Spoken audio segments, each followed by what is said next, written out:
नमस्ते। आज के इस खास विश्लेषण में आपका बहुत बहुत स्वागत है। आज हम एक बहुत ही बुनियादी लेकिन बेहद शक्तिशाली मानवीय आवश्यकता के बारे में बात करने वाले हैं। एक मजबूत आधार यानी एक ठोस फाउंडेशन की जरूरत। देखिए, चाहे कोई गगनचुंबी इमारत बन रही हो या फिर किसी का जीवन संवर रहा हो, शुरुआत हमेशा सही जगह से होनी चाहिए, है ना? बिना सही आधार के सब कुछ डगमगा जाता है। तो चलिए, बिना देर किए इसमें गहराई से उतरते हैं और समझते हैं इस पूरी कहानी को। अब आप शायद सोच रहे होंगे कि तकनीक और आध्यात्मिकता, इन दोनों में आखिर क्या समानता हो सकती है। पहली नज़र में तो ये दोनों बिल्कुल अलग दुनिया लगते हैं। एक तरफ एल्गोरिथम्स और आर्टिफिशियल इंटेलिजेंस की सुपरफास्ट स्पीड है और दूसरी तरफ मन की शांति और ध्यान की ठहराव भरी दुनिया। लेकिन आज की हमारी स्रोत सामग्री ये बिल्कुल स्पष्ट करती है कि चाहे आप कोई डिजिटल कंटेंट बना रहे हों या फिर आंतरिक शांति की तलाश में हों, असल में आप एक ही चीज खोज रहे हैं, स्पष्टता और बेहतर परिणाम। दोनों ही जगहों पर एक सीधा सा नियम लागू होता है, जो इनपुट आप देंगे वही आपका आउटपुट तय करेगा।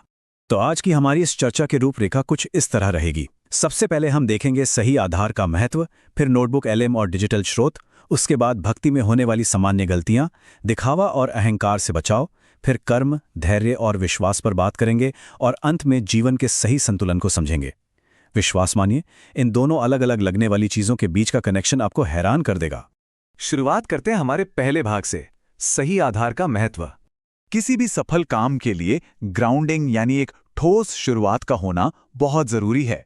अगर शुरुआती बिंदु ही गलत है तो आप कभी सही मंजिल तक नहीं पहुंच सकते। और ये बहुत ही शानदार तरीके से दर्शाता है कि कैसे डिजिटल दुनिया और हमारा इंसानी मन दोनों बिल्कुल एक ही सिद्धांत पर काम करते हैं। सोचिए, एक एआई टूल को भ्रामक जानकारी या जिसे हम हेलुसिनेशन कहते हैं, उससे बचने के लिए विश्वसनीय स्रोतों की जरूरत होती है। ठीक वैसे ही हम इंसानों को भी अहंकार और भ्रम के हेलुसिनेशन से बचने के लिए सच्चे और शुद्ध इरादों की जरूरत होती है। दोनों ही मामलों में अगर आपका स्रोत प्रदूषित है तो परिणाम कभी भी सही नहीं हो सकता। अब आते हैं दूसरे भाग पर, नोटबुक एलएम और डिजिटल स्रोत। यह समझने के लिए कि आज के डिजिटल युग में स्रोत कैसे काम करता है, नोटबुक एलएम एक कमाल का उदाहरण है। चलिए आगे बढ़ते हैं और देखते हैं कि यह कैसे काम करता है। सबसे पहले आप अपने स्रोत जैसे कि पीडीएफ, गूगल डॉक्स या कोई वेबसाइट लिंक सोर्स पैनल में अपलोड करते हैं। यह टूल पूरी तरह से आपकी दी गई जानकारी पर ही टिका रहता है। इसके बाद स्टूडियो पैनल का उपयोग करके आप बस एक क्लिक में पॉडकास्ट या स्लाइड डेक बना सकते हैं। लेकिन असली बात यह है कि जब तक आप इसे सही स्रोत नहीं देते, यह एआई एक कदम भी आगे नहीं बढ़ सकता। लेकिन सोचिए, अगर आपके पास शुरुआत करने के लिए कोई फाइल ही न हो, तब क्या होगा? यहीं पर एंट्री होती है फास्ट रिसर्च की।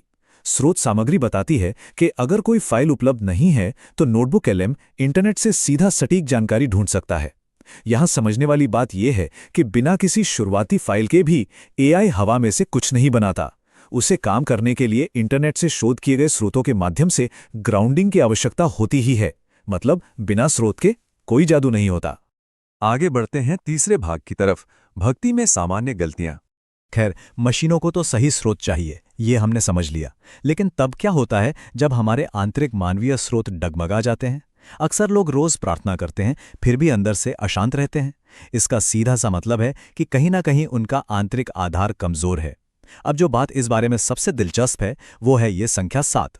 आध्यात्मिक स्रोत सामग्री के अनुसार ये संख्या उन 7 प्रमुख गलतियों को दर्शाती है जो अक्सर भक्ति और आंतरिक साधना के दौरान लोग अनजाने में कर बैठते हैं। ये वो गलतियां हैं जो हमारे आध्यात्मिक स्रोत को अंदर ही अंदर दूषित कर देती हैं। हमारी स्रोत सामग्री जिस पहली बड़ी गलती की ओर इशारा करती है वो है भगवान को केवल दुख में याद करना। पाठ यह बहुत ही निष्पक्ष रूप से समझाता है कि बहुत से लोग आध्यात्मिक स्रोत से तभी जुड़ते हैं जब जीवन में कोई बड़ी परेशानी आती है। लेकिन सच्ची साधना के लिए जीवन के हर मौसम में, चाहे वो सुख का हो या दुख का हो, प्रेम का आधार होना चाहिए। अगर आपका आधार सिर्फ आपका स्वार्थ या आपकी जरूरत है तो वो फाउंडेशन कभी मजबूत नहीं हो सकता। हमारा चौथा भाग है दिखावा और अहंकार से बचाव। आप जानते हैं, अक्सर हमारी आंतरिक शांति बाहर से नहीं बल्कि हमारे अपने दिखावे और अहंकार से छिन जाती है। स्रोत पाठ स्पष्ट चेतावनी देता है कि अपनी साधना की दूसरों से तुलना करना एक बहुत बड़ी गलती है। क्यों? क्योंकि ये मन में या तो अहंकार पैदा करती है या फिर हीन भावना। इसमें आगे बताया गया है कि सोशल मीडिया पर लोगों की वाहवाही लूटने के लिए किया गया दिखावा असल में इंसान को अंदर से बिल्कुल खाली कर देता है। और अगर मन में पहले से ही नफरत, क्रोध या ईर्ष्या भरी हो तो किसी भी प्रार्थना का असर न के बराबर रह जाता है। कुल मिलाकर बात यह है कि आंतरिक शांति दिल का मामला है, ये कोई पब्लिक परफॉर्मेंस या कंपटीशन नहीं है। अब आते हैं 5वें भाग पर, कर्म, धैर्य और विश्वास। अगर हम अहंकार से थोड़ा आगे बढ़ें तो स्रोत सामग्री हमारा ध्यान खींचती है कर्म और धैर्य की ओर। अधीरता यानी जल्दबाजी और विश्वास की कमी, ये दोनों हमारे आधार को बुरी तरह कमजोर कर देते हैं। पाठ के अनुसार जब आपके मन में ये सवाल आने लगें कि मैंने इतनी कोशिश की फिर भी मुझे फल क्यों नहीं मिला, तो समझ लीजिए कि यह आपकी अधीरता का संकेत है। स्रोत का दावा है कि जो लोग धैर्य रखते हैं और मुश्किल समय में भी अपना विश्वास डगमगाने नहीं देते, उन्हें देर से ही सही लेकिन सही रास्ता जरूर मिल जाता है। तो सबसे महत्वपूर्ण बात यह है कि जीवन में एक संतुलन होना चाहिए। स्रोत पाठ यहां भगवान श्री कृष्ण की एक बहुत ही अहम शिक्षा साझा करता है। इसके अनुसार केवल प्रार्थना के भरोसे हाथ पर हाथ धरे बैठे रहना और अपने कर्म को छोड़ देना एक बहुत भारी गलती है। जीवन में असली सफलता तभी मिलती है जब आपका आंतरिक विश्वास और आपके बाहरी कर्म ये दोनों एक साथ चलें। कहने का मतलब है कि केवल एक सही स्रोत का होना ही काफी नहीं है, उस पर लगातार काम करना भी उतना ही जरूरी है। और अंत में हमारा छठा और आखिरी भाग, जीवन का सही संतुलन।